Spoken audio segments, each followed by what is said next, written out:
নবম দশম শ্রেণীর শিক্ষার্থীরা কেমন আছো? আজ আমি তোমাদের হিসাব বিজ্ঞান বিষয়ের অষ্টম অধ্যায় নগদান বিষয় নিয়ে আবারও আলোচনা করব। গত ক্লাসে আমরা এক গোড়া নগদান হিসাব নিয়ে আলোচনা করেছিলাম। আজ আমরা দুই গোড়া নগদান হিসাব নিয়ে আলোচনা করব। আজকের ক্লাস থেকে আমরা শিখব দুগোড়া নগদান হিসাব কি, বিপরীত দাখিলা বা কন্ট্রা এন্ট্রি কি, এবং দুই গোড়া নগদান হিসাব কিভাবে প্রস্তুত করে।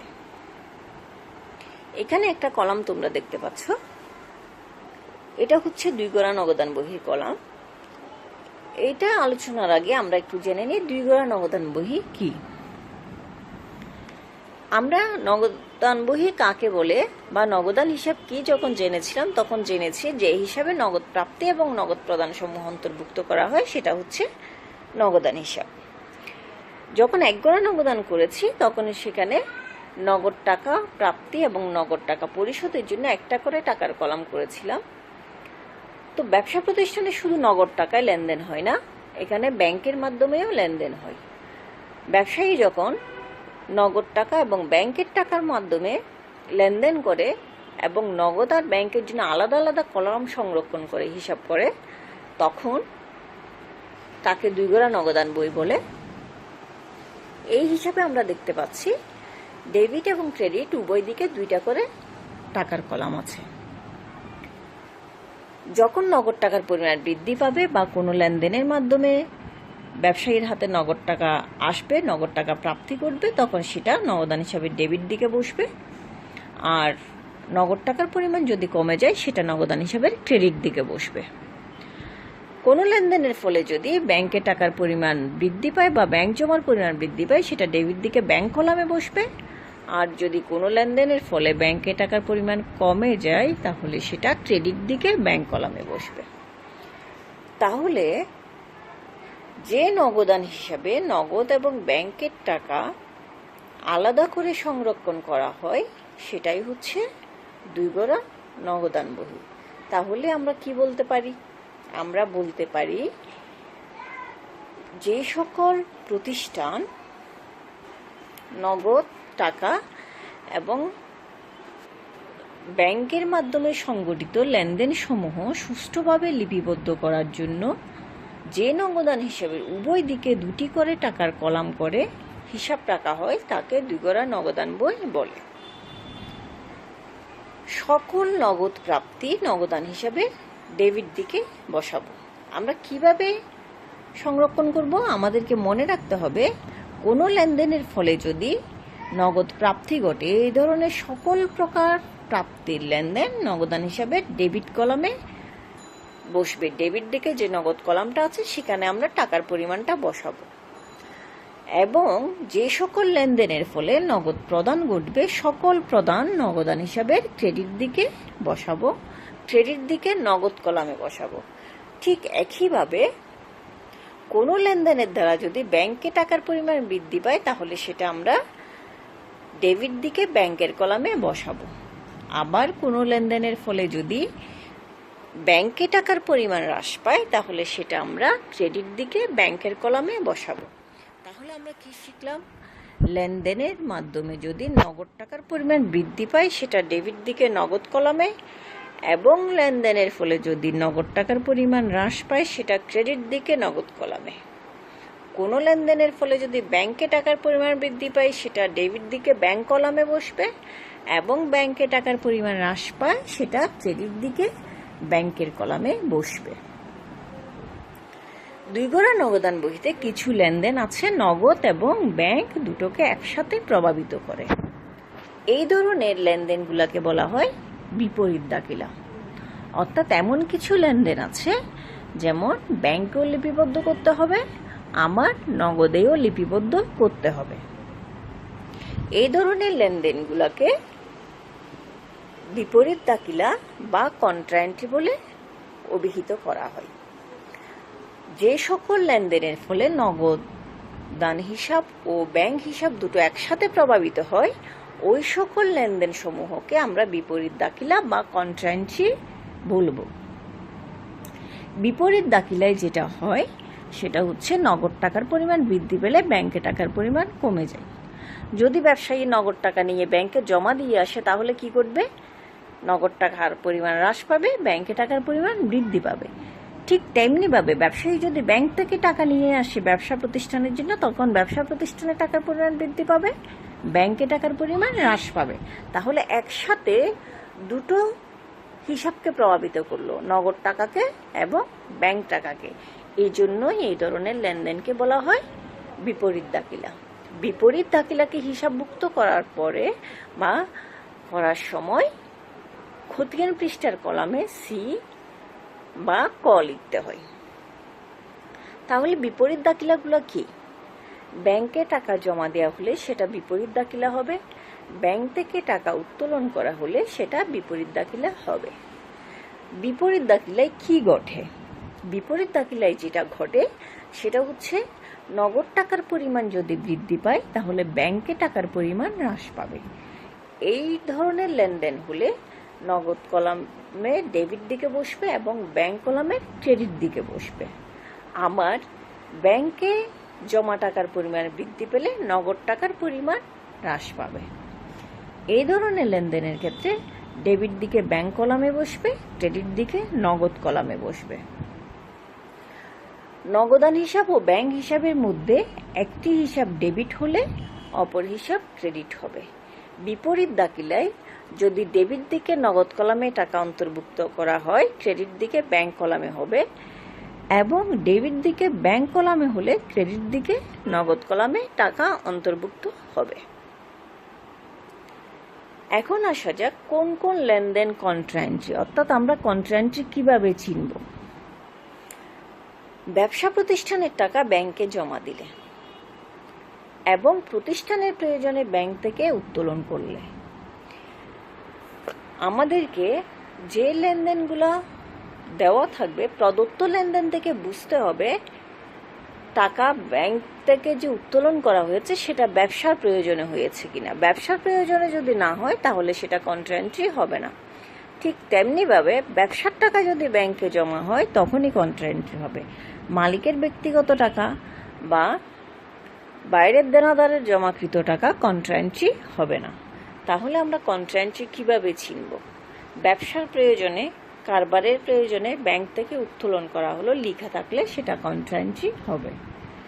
ব্যাংক থেকে উত্তোলন করা হলো যদি ব্যক্তিগত প্রয়োজন লেখা না থাকে, ব্যবসার প্রয়োজনও লেখা না থাকে, তাহলে সেটাকে ব্যবসার প্রয়োজন বা অফিস প্রয়োজন মনে করতে হবে। যদি ব্যক্তিগত প্রয়োজনটা লেখা থাকে, ব্যক্তিগত প্রয়োজনে উত্তোলন, তাহলে সেটা কন্ট্রা এন্ট্রি হবে না। ব্যক্তিগত প্রয়োজনে ব্যাংক থেকে উত্তোলন, সেটাও কন্ট্রা এন্ট্রি হচ্ছে না। ব্যাংকে টাকা জমা দেওয়া হলো, এটা কন্ট্রা এন্ট্রি। মালিকের ব্যক্তিগত টাকা ব্যাংকে জমা দিলেন, সেটা কন্ট্রা এন্ট্রি হবে না। দেনাদার সরাসরি ব্যাংকে জমা দিলেন, এটাও কন্ট্রা এন্ট্রি হবে না। তাহলে আমরা বুঝলাম শুধুমাত্র ব্যবসার টাকা ব্যাংকে জমা হলে সেটা কন্ট্রা এন্ট্রি হবে, মালিকের টাকা বা দ্বিতীয় পক্ষের কোনো টাকা কন্ট্রা এন্ট্রি হবে না। এছাড়া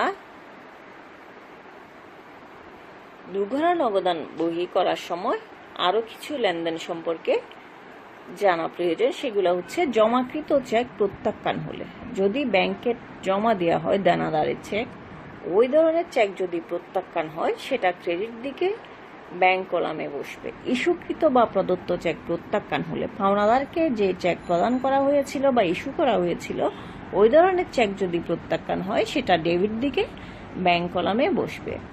প্রাপ্ত চেক তৃতীয় পক্ষকে স্থানান্তর করলে সেটা উভয় দিকে নগদ কলামে বসবে।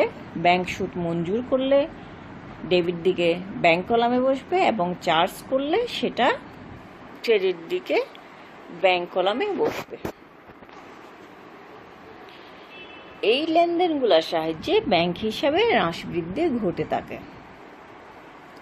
তাহলে আমরা যেটা এতক্ষণ জানলাম সেটা থেকে কিছু লেনদেন এখন অ্যানালাইসিস করব। 2018 সালের মার্চ মাসে রহমান এন্টারপ্রাইজের কিছু লেনদেন এখানে দেওয়া আছে। লেনদেনগুলো নিয়ে আমরা একটা দুইবার নগদান হিসাব করব। মার্চ 1 নগদ 25,000 টাকা এবং ব্যাংক জমা 15,000 টাকা। এটা হচ্ছে প্রারম্ভিক ব্যালেন্স। নগদান হিসাবে ডেবিট দিকে ব্যালেন্স বিডি দিয়ে লিখতে হয়। এখানে একটা জানা থাকা প্রয়োজন, যদি ব্যাংক জমাটা ক্রেডিট ব্যালেন্স হতো বা ব্যাংক জমা অতিরিক্ত হতো তাহলে সেটা ক্রেডিট দিকে ব্যাংক কলামে বসতো। ব্যাংক জমা বা ব্যাংক জমার ডেবিট ব্যালেন্স এইভাবে লেখা থাকলে তখন সেটা ডেবিট দিকে ব্যাংক কলামে বসবে। পণ্য বিক্রয় করে চেক প্রাপ্তি ডেবিট দিকে, যেহেতু চেকের মাধ্যমে পাওয়া গেছে ব্যাংকের কলামে বসবে। ব্যাংকে জমা দেওয়া হলো, এটা কন্ট্রা এন্ট্রি হবে ডেবিট দিকে ব্যাংক কলামে, এবং ক্রেডিট দিকে নগদ কলামে টাকা লিপিবদ্ধ হবে। যদি ডেবিট দিকে ব্যাংক কলামে টাকা লিপিবদ্ধ হয় তাহলে বিবরণের কলামে নগদান হিসাব লিখতে হয়, আর যদি নগদ কলামে টাকা লিপিবদ্ধ করা হয় তখন ব্যাংক হিসাব লিখতে হয়। অর্থাৎ নগদান হিসাব ডেবিট, ব্যাংক হিসাব ক্রেডিট, আর ব্যাংকে জমা হলে ব্যাংক হিসাব ডেবিট, নগদান হিসাব ক্রেডিট। এখানে আমরা 6 তারিখ ব্যাংক হিসাবে টাকা লিপিবদ্ধ করব এবং নগদ কলামে ব্যাংক হিসাব ডেবিট, নগদান হিসাব ক্রেডিট, বিবরণের কলামে লিখব নগদান হিসাব, আর ক্রেডিট থেকে ব্যাংক হিসাব লিখে নগদ কলামে টাকা লিপিবদ্ধ করব। 8 তারিখ 20,000 টাকার পণ্য ক্রয় করে নগদ 8,000 টাকা ও চেকের মাধ্যমে 10,000 টাকা পরিশোধ করা হলো।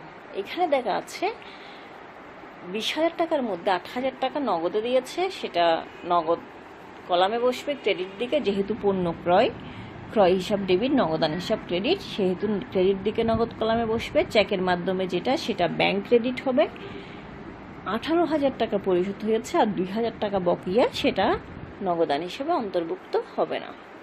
ব্যাংক হতে উত্তোলন নগদ টাকার পরিমাণ বৃদ্ধি পেয়েছে, ব্যাংকে টাকার পরিমাণ হ্রাস পেয়েছে। এখানে ব্যক্তিগত প্রয়োজন বা অফিস প্রয়োজন কোনোটাই লিখা নেই, আমরা এটা অফিস প্রয়োজন বা কারবারের প্রয়োজন মনে করব। এটা নগদান হিসাব ডেবিট, ব্যাংক হিসাব ক্রেডিট, ডেবিট দিকে নগদ কলামে লিপিবদ্ধ হবে, ক্রেডিট দিকে ব্যাংক কলামে লিপিবদ্ধ হবে। রফিকের নিকট হতে 6,000 টাকা পেয়ে অনিককে দেওয়া হলো। অর্থাৎ এখানে রফিকের কাছ থেকে পাওয়া গেল এবং সেটা অনিককে দিয়ে দেওয়া হয়েছে, সুতরাং চেকটা ব্যাংকে যায় নাই, সেহেতু এটা উভয় দিকে নগদান হিসাবে লিপিবদ্ধ হবে। যেহেতু রফিকের কাছ থেকে পাওয়া গেল, রফিক হিসাব ডেবিট, নগদান হিসাব ক্রেডিট, অনিককে দেওয়া হলো, অনিক হিসাব ডেবিট, নগদান হিসাব ক্রেডিট, সেহেতু ডেবিট দিকে আমরা রফিক হিসাব লিখে টাকা নগদ কলামে 6,000 টাকা লিখব, ক্রেডিট দিকে অনিক হিসাব লিখে নগদ কলামে 6,000 টাকা লিখবে। এখানে চেক যেহেতু ব্যাংকে পৌঁছায়নি সেহেতু ব্যাংকে লিপিবদ্ধ হবে না। পাওনাদারকে চেকের মাধ্যমে পরিশোধ 2,000 টাকা, এটা ক্রেডিট দিকে ব্যাংক কলামে হবে।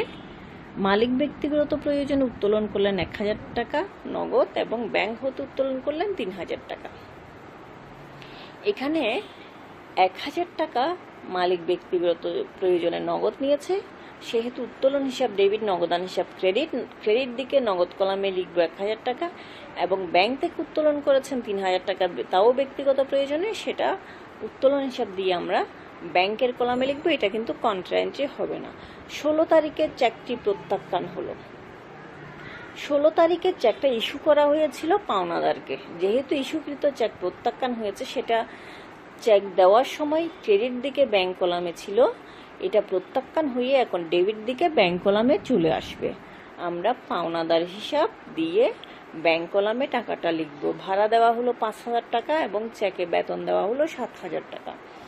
যেটা চেকে দেওয়া হয়েছে সেটা ব্যাংক কলামে হবে, যেটা নগদে দেওয়া হয়েছে সেটা ডেবিট দিকে, ক্রেডিট দিকে নগদ কলামে হবে। অর্থাৎ ভাড়া দেওয়া হলো ভাড়া হিসাব ডেবিট, নগদান হিসাব ক্রেডিট, ক্রেডিট দিকে ভাড়া হিসাব লিখে নগদ কলামে টাকা লিখব, আর বেতন দেওয়া হলো বেতন হিসাব ডেবিট, ব্যাংক হিসাব ক্রেডিট, সেটা ক্রেডিট দিকে ব্যাংক কলামে 7,000 টাকা লিখব। ব্যাংক সুদ মঞ্জুর করলো, ডেবিট দিকে ব্যাংক কলামে 500 টাকা এবং চার্জ ধার্য করলো 200 টাকা, এটা ক্রেডিট দিকে ব্যাংকের কলামে বসবে। সুদ বসবে ডেবিট দিকে ব্যাংক কলাম, চার্জ বসবে ক্রেডিট দিকে ব্যাংক কলামে। এতক্ষণ আমরা যেটা বললাম সেটা বিগড়া নগদান বহির কাঠামো করে সেখানে অন্তর্ভুক্ত করলাম। দুইটা দিক আছে, একটা হচ্ছে ডেবিট দিক আর একটা ক্রেডিট দিক। আমরা কোম্পানির নাম রহমান এন্টারপ্রাইজের 2 ঘোড়া নগদান বহি, তারিখ, প্রাপ্তি, ভাউচার নং, খতিয়ান পৃষ্ঠা, নগদ টাকা, ব্যাংক টাকা। ক্রেডিট দিকে একইভাবে তারিখ প্রদান, ভাউচার নং, খতিয়ান পৃষ্ঠা, নগদ টাকা, ব্যাংক টাকা। এখানে 6 তারিখ 11 তারিখ কন্ট্রা এন্ট্রি ছিল, সেজন্য খতিয়ান পৃষ্ঠার কলামে ক লিখেছি উভয় দিকে, এবং ডেবিট দিকের কলাম থেকে, ডেবিট দিকের নগদ কলাম থেকে ক্রেডিট দিকের নগদ কলাম বাদ দিয়েছি। ডেবিট দিকের নগদ কলামের যোগফল হচ্ছে 38,000 টাকা, ক্রেডিট দিকের নগদ কলামের টাকাগুলো বাদ দিয়ে অবশিষ্ট যেটা আছে ব্যালেন্স সেটা হচ্ছে 13,000 টাকা। ব্যাংক কলামে ডেবিট দিকের যোগফল হচ্ছে 32,500 টাকা, ক্রেডিট দিকের টাকাগুলো বাদ দিলে ব্যালেন্স থাকে 3,300 টাকা। মার্চ মাসের 31 তারিখ ব্যালেন্স সিডি যেটা, সেই টাকা নিয়ে ব্যবসায়ী আবার হিসাব শুরু করবে, সেজন্য এপ্রিলের 1 তারিখে সেটা ব্যালেন্স বিডি হবে। তাহলে আমরা দেখলাম ব্যবসায়ী নগদ টাকা এবং ব্যাংকের টাকাগুলা, ব্যাংক সংক্রান্ত নগদ সংক্রান্ত লেনদেনগুলো আলাদা আলাদা কলাম করে সংরক্ষণ করলো, এবং এইভাবে 2 বগরা নগদান বহি হয়। ডেবিট দিকের নগদ কলাম থেকে আমরা ক্রেডিট দিকের নগদ কলাম বাদ দিব, ডেবিট দিকের ব্যাংক কলাম থেকে ক্রেডিট দিকের ব্যাংক কলামটা বাদ দিব। এখানে উল্লেখ্য যে ব্যাংক কলামটা ডেবিট এবং ক্রেডিট যে কোনো দিকে বড় হতে পারে, অর্থাৎ নগদ কলাম সবসময় ডেবিট দিকে বেশি থাকবে, নগদ প্রাপ্তি কখনো নগদ প্রদান থেকে কম হতে পারে না। কিন্তু ব্যাংকের কলাম যেটা, সেটা ক্রেডিট দিকেও বেশি হতে পারে, ডেবিট দিকেও বেশি হতে পারে। সেই ক্ষেত্রে আমাদের খেয়াল রাখতে হবে যেই কলামে টাকার পরিমাণ বেশি সেদিকটা আমরা আগে যোগ করব, এবং যেদিকে কলামের টাকার পরিমাণ কম ব্যাংকে সেদিকটা আমরা পরে যোগ করে ব্যালেন্স করব। নগদান হিসাব সবসময় ডেবিট ব্যালেন্স প্রকাশ করে, এবং ব্যাংকের হিসাব ডেবিট বা ক্রেডিট যে কোনো একটা ব্যালেন্স প্রকাশ করতে পারে। আশা করি বুঝতে পেরেছ। আমরা আগামী ক্লাসে 3 ঘোড়া নগদান বই নিয়ে আলোচনা করব। ধন্যবাদ সবাইকে।